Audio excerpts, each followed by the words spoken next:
नमस्तुभ्यं। ध्यान दीजिएगा, बहुत सुंदर संवाद चल रहा है, बहुत ध्यान देने वाली बात है।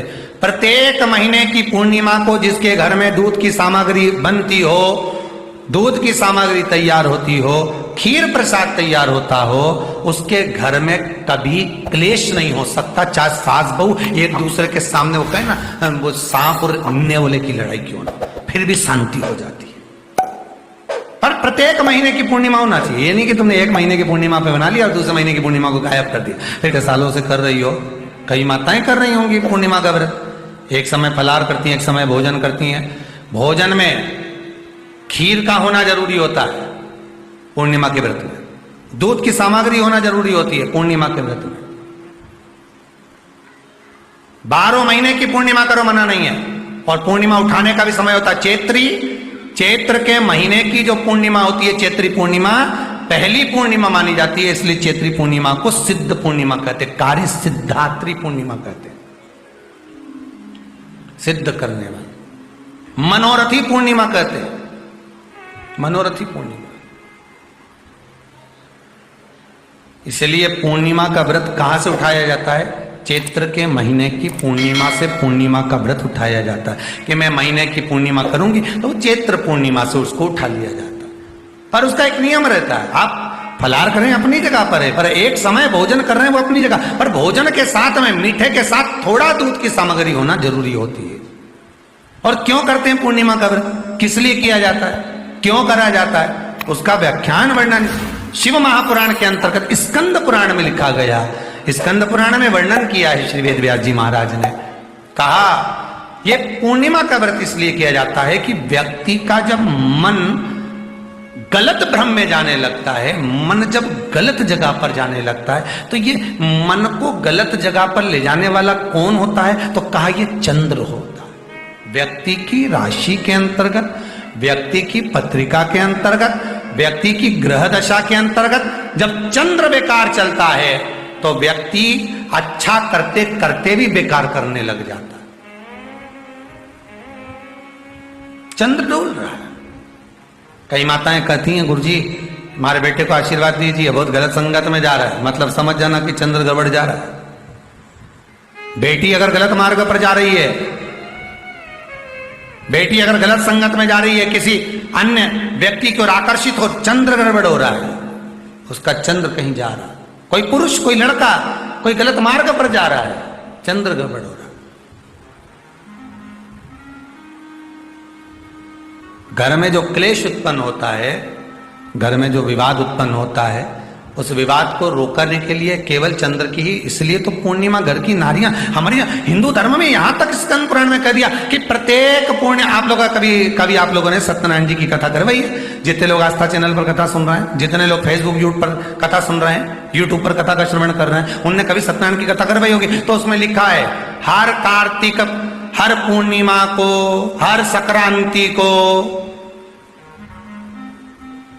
ब्राह्मण सत्यनारायण भगवान की कथा या राजा या वैश्य कथा को कराता था, या बढ़िया कथा कराता। सुनी कि नहीं सुनी बात? सत्यनारायण भगवान की कथा में लिखा है, स्कंद पुराण के अंतर्गत जो सत्यनारायण भगवान की कथा का स्मरण किया उसमें लिखा है, प्रत्येक संक्रांति पूर्णिमा को सत्यनारायण की कथा करवाने लगा और ये योनि को प्राप्त हुआ, इस योनि से छूटा, इस योनि में गया। लिखा है, सब कुछ लिखा है।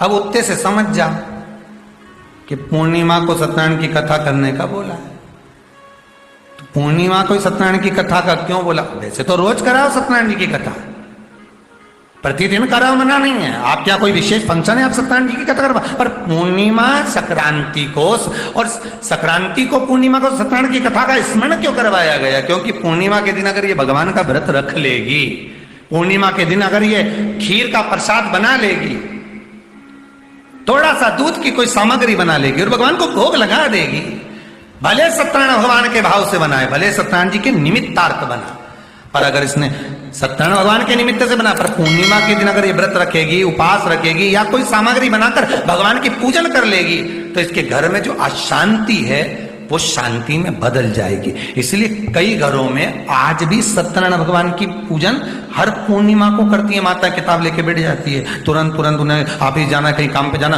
और तुरंत उसने जल्दी जल्दी कलश रखा, कलश नहीं भी रखे तो भगवान की पूजन कर को रखे, ब्राह्मण देवता को बुला लेगी, ब्राह्मण नहीं आएंगे तो खुद कर लेगी, पर करती जरूर है। इतना सा आटा सेक लेगी, पंजेरी बनाई, सीरा बनाई, मिठाई रख दो, कुछ भी करेगी, पर सत्यनारायण की कथा कर ले, उसका मन लग गया उसमें। मतलब पूर्णिमा को करना है, उसको करने से क्या होता है, शांति रहती,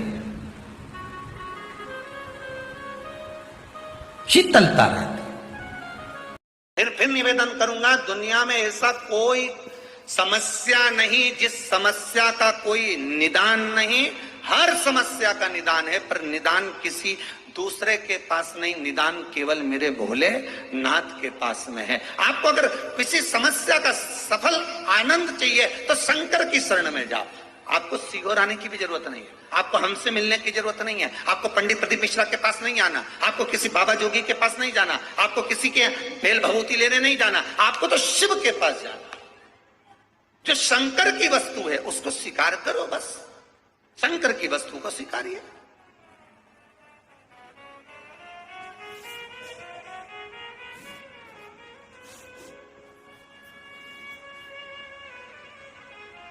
शंकर की वस्तु को स्वीकार करना चालू कर दीजिए। अरे भाई, शिव महापुराण की कथा तो यहां तक कहती है, यहां तक वर्णन कर रही है, जिस व्यक्ति की नौकरी नहीं लगती, सर्विस नहीं लगती, हर जगह पर अप्लाई कर रहा है, बार बार इंटरव्यू देने जा रहा है, लगातार उसको अगर सफलता प्राप्ति नहीं हो रही है तो धतूरा ढूंढो। धतूरा कहीं बाजार में नहीं मिलेगा, किसी वृक्ष से धतूरा तोड़ लिया, कुछ मत चढ़ा, तू शंकर जी के मंदिर में जाकर तेरा नाम और गोत्र बोल और शिव जी को धतूरा चढ़ाना चालू कर दे और बाबा से विनती कर, धतूरा चढ़ाना चालू कर। अब धतूरा कोई बहुत कीमती होता है क्या, बहुत पैसे का मिलेगा क्या, कहीं पे मिल जाएगा। धतूरा तोड़ और चढ़ा शंकर जी को। रोज नियम बना ले कि एक धतूरा मैं शंकर जी को चढ़ाऊंगा, प्रतिदिन चढ़ाऊंगा, शिव जी से जाकर निवेदन करूंगा प्रतिदिन। शंकर जी की प्रिय वस्तुओं में धतूरा, बेलपत्र आदि कादि की तो है, क्या है, चढ़ा रोज एक धतूरा, फिर वही धतूरा जिसके यहां तू इंटरव्यू देने जा रहा है उसी के सिर पे चढ़ गया, जो तूने शिव जी के चढ़ाया वही धतूरा वहां चढ़ा है, तो क्यों चिंता करता है।